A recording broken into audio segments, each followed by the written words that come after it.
बोल बागेश्वर धाम की, बोल सन्यासी बाबा की।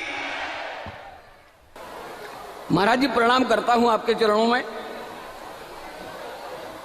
आज ये वाणी पुत्र जो हमारे बीच में उपस्थित हैं, ये आपका सानिध्य पाने के लिए सभी यहां उपस्थित हुए हैं। जिन वाणी पुत्रों को आपके आदेश से आमंत्रित किया गया, मेरा दावा है और इस दावे को आपके चरणों में समर्पित करता हूं, जिस किसी ने बागेश्वर धाम के लिए कुछ अपशब्द कहे होंगे, वो ना तो श्याम है ना मानव है।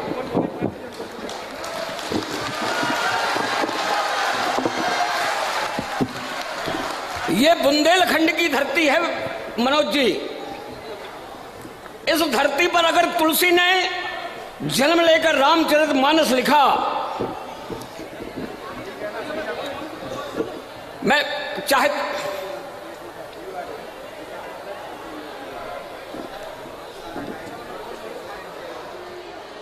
एक निवेदन करना चाहता हूं सभी भक्तों से, महाराज जी के सभी शिष्यों से।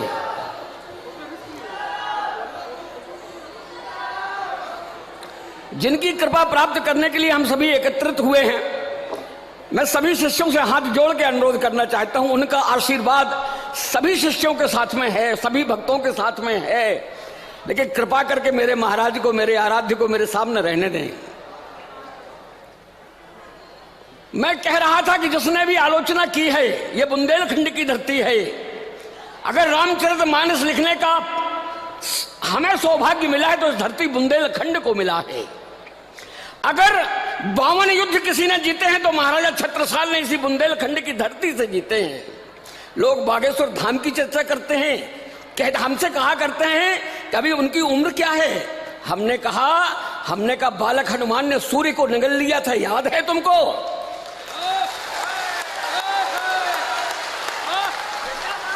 तो जब बालक हनुमान सूर्य को निगल सकते हैं तो उनके कृपा पात्र इन दुराचारियों तो निगलने की हिम्मत रखते हैं।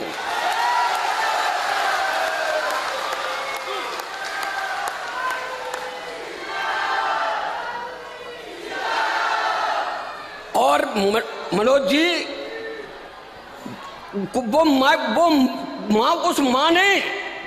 वो मां पैदा नहीं हुई और उस मां ने उस बेटे को जन्म नहीं दिया जो बुंदेलखंड की आवाज को दबा सके। वे आए सामने, वो नागपुर का बेवकूफ जिसके लिए मैंने कहा कि वो श्याम भी नहीं है, मानव भी नहीं है। वे आए सामने, करें बात, इतनी तो उनमें दम नहीं आ।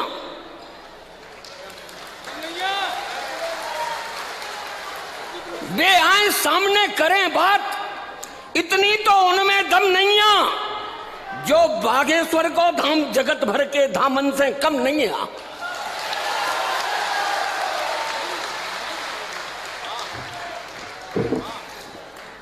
महाराज जी, जो ये रचनाकार आज आपकी आज्ञा से पधारे हैं, ये रचनाकार अगर किसी मंच पर हो तो इन सारे रचनाकारों की भुगतान राशि 6 लाख 7 लाख भी कम है, लेकिन ये आपका आशीर्वाद लेने के लिए आए हैं यहां, इन्हें आपसे कुछ चाहिए नहीं।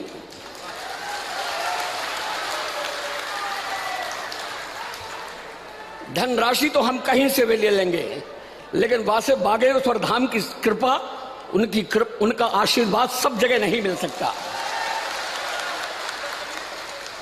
बस इस कार्यक्रम को हम प्रारंभ करना चाहते हैं, क्योंकि मनोज तिवारी जी हमारे, देखो ये बिहार है, बिहार नहीं है, बुंदेलखंड है, ये दिल्ली नहीं है, यहां के आप सांसद हैं, ये बागेश्वर धाम का दरबार है। महाराज के चरणों में प्रणाम करने आया था, लेकिन लड़ने के लिए आपसे आया हूं, याद रखना इस बात को। चलिए प्रारंभ करना चाहता हूं।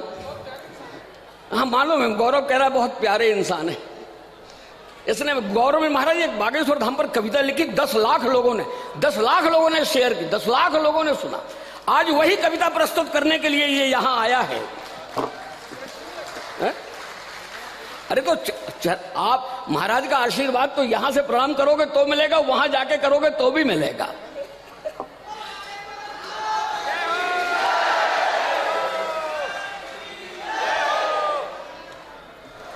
अब वैसे मैं कवियों से भी एक विनम्र निवेदन करना चाहता हूं। हमारे महाराज बागेश्वर धाम सरकार, हम इनके चरण स्पर्श दूर से करते हैं।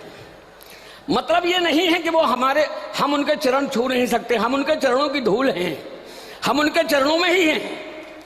ये भावना होनी चाहिए। लेकिन यहां एक थोड़ा सा अंतर है, वो बागेश्वर धाम सरकार है, हम सब मां सरस्वती के पुत्र हैं। अगर सरस्वती ने देवताओं की सहायता नहीं की होती, सरस्वती जी ने देवताओं की सहायता नहीं की होती तो राम बन नहीं जाते, राम बन नहीं जाते तो रावण का विनाश नहीं होता। आज सरस्वती सहायता करेगी और बागेश्वर धाम सरकार इन राक्षसों का विनाश करेंगे।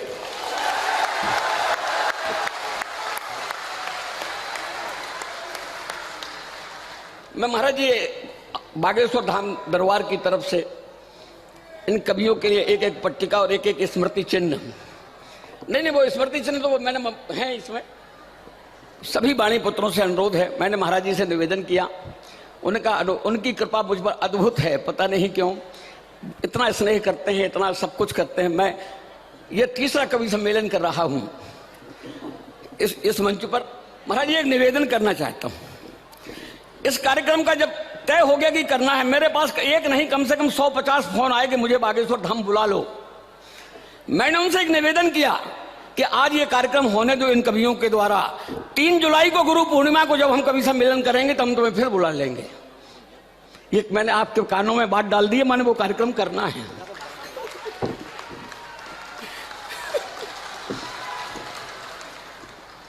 चलिए मैं सबसे पहले गजेंद्र सोलंकी जो हमारे बीच में दिल्ली से आए हैं, एक बहुत बड़ा नाम, उनसे अनुरोध करता हूं महाराज जी को प्रणाम करें, महाराज जी उनको स्मृति चिन्ह प्रदान करें।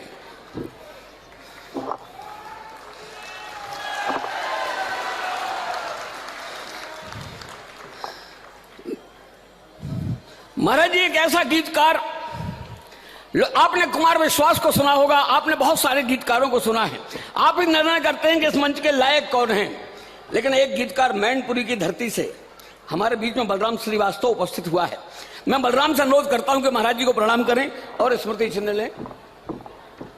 भाई अशोक चारण, सुश्रुत अशोक चारण, जयपुर की धरती से हमारे बीच में, ये राष्ट्रवादी विचारधारा का एक ऐसा ओजस्वी कवि कि सारे भारत के मंच जिसका लोहा मानते हैं, ये अशोक चारण हमारे बीच में जयपुर से उपस्थित हुआ है। महाराज जी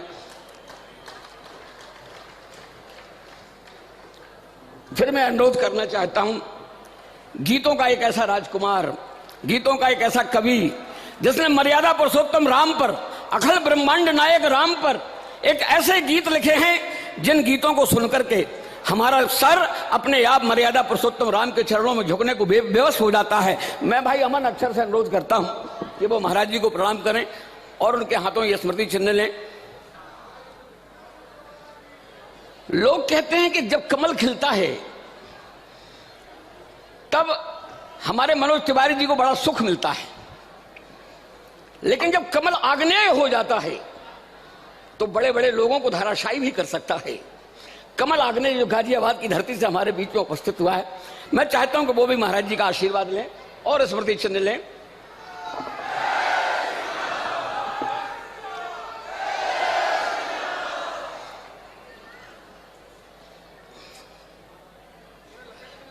चलिए, गौरव चौहान का मैंने नाम लिया। नेताजी लपेटे का जो कार्यक्रम आता है, हर कार्यक्रम में वो शामिल रहता है।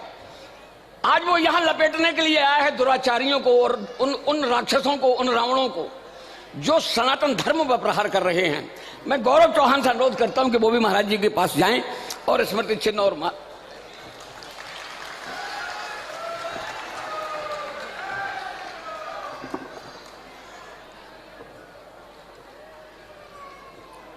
मुझे याद है जब ये मुझे याद है जब ये कार्यक्रम तय हो रहा था तो महाराज जी ने आदेश दिया था कि हास्य का कभी भी होना चाहिए। पार्थ नवीन जो राजस्थान की धरती से, प्रतापगढ़ से हमारे बीच में आया है, मैं उससे अनुरोध करता हूं कि वो भी महाराज जी का आशीर्वाद लें। और महाराज जी जितना आज महाराज भी हंसेंगे, मुस्कुराएंगे।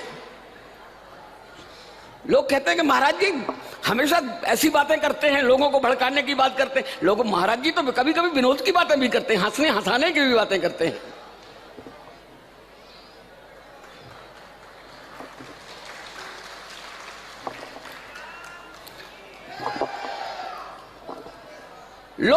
लोगों ने इतिहास लिखा कि अकबर द ग्रेट, अकबर महान कैसे हो गया? अकबर महान हो ही नहीं सकता। महान था तो वो महाराणा महान थी वो हल्दी घाटी, जहां अकबर का बिना, जहां अकबर ने जो उसके अंदर अहंकार था, उस अहंकार को दूर किया राणा प्रताप ने। राणा प्रताप का वो वंशज, राणा प्रताप सिसोदिया वंश, जिसने मुगलों की सल्तनत को हिला के रख दिया था, वो हाथरस से हमारी धरती के बीच में राणा मुनि प्रताप सिंह आपके चरणों में प्रणाम करने के लिए आया है।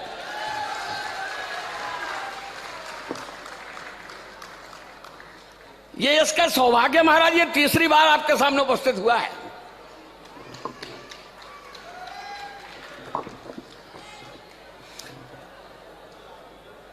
लोग झांसी की रानी को याद करते हैं, झांसी की रानी को लोग याद करते हैं। हमारे बीच में आगरा की धरती से शिखा सिंह, इस कवित्री को सुनकर आपको ये लगेगा कि दूसरी झांसी की रानी पैदा हो गई है। मैं चाहता हूं कि वो भी महाराज जी के पास जाएं, आशीर्वाद लें।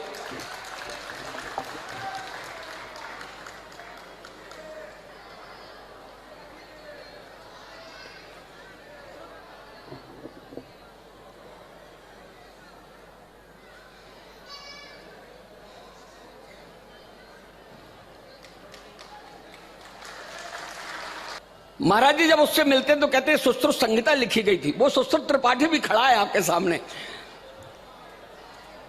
आपने हमेशा उसको आशीर्वाद दिया है, थोड़ा सा आशीर्वाद मिल जाए तो और सुधर जाएगा।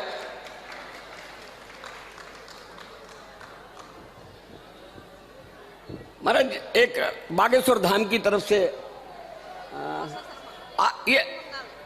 ये आशा शर्मा जी, ये नाम पहले महाराज जी मैं निवेदन कर रहा था, पहले से ये नाम तय नहीं था, लेकिन आशा शर्मा जी ये पश्चिम बंगाल से हमारे बीच में है। ये भी कवित्री हैं, अब यहाँ उपस्थित हैं, तो निश्चित रूप से ये हमारी आपने भी अपना आशीर्वाद दें। साधु जी, साधु जी, जय बागेश्वर धाम सरकार की, सन्यासी बाबा की। मैं अब इस कार्यक्रम के संयोजक, हमारे पूज्य सरकार के कृपा पात्र, अति स्नेही शिष्य, मेरे जीजा जी भी कह दूं, हैं ही, क्योंकि गुरुदेव श्री प्रकाश पटेरिया जी का मैं चाहता हूं कि महाराज जी स्मृति चिन्ह देकर के स्वागत करें।